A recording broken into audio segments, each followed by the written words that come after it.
Hi, today we're going to talk about tabs, and what I've done is I've put together just a before and after to show you.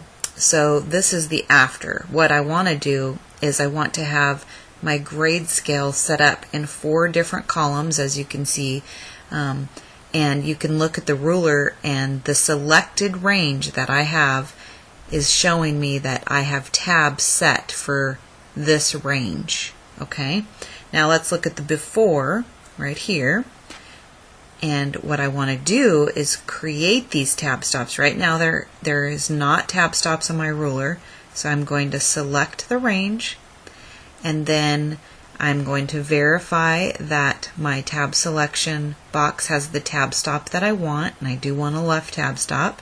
I'm going to come over on the ruler, click right here at the 0.5. I'm going to click on the on the 2. I'm going to click at 3.5, and then I'm going to click on the 5.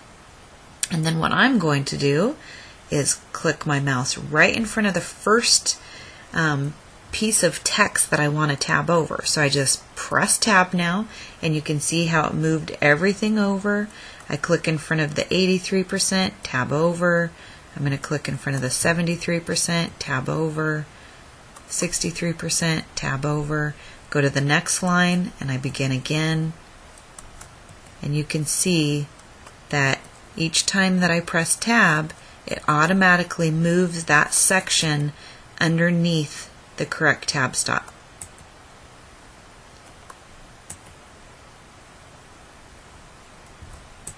There we go. So this was the before, which now looks like the after over here.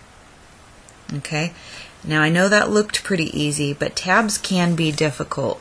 For one reason is because sometimes you'll create your tab stops and then you might decide, oh, I want to scoot this over a little bit. Well, if that's the case, the most important thing is to remember to go back and select the entire range if you're wanting to make a change. It's quite easy. Once you select the range, you could just click on the tab stop and drag it where you want to go. Okay, so that's fine, you can do that. But a lot of people make the mistake of just being too hasty, and they'll like click on, one of the areas, and then if you move that tab stop, let's say, see how it only moves on that row, it doesn't move the other rows. Now watch this. If I go back and I select the range, all of my tab stops have disappeared. This is a very important piece of information. If you start changing one row at a time, it's no longer connected together. So now what I have to do is I have to fix this line to put it back like the other ones. Now when I select my range, I can see all my tab stops. So basically, if your tab stops disappear, it's probably because you have one line that is different. And if that's the case, you would just click line by line and look. And then as you're looking at each line, you can identify, do you have an extra tab stop in there by accident?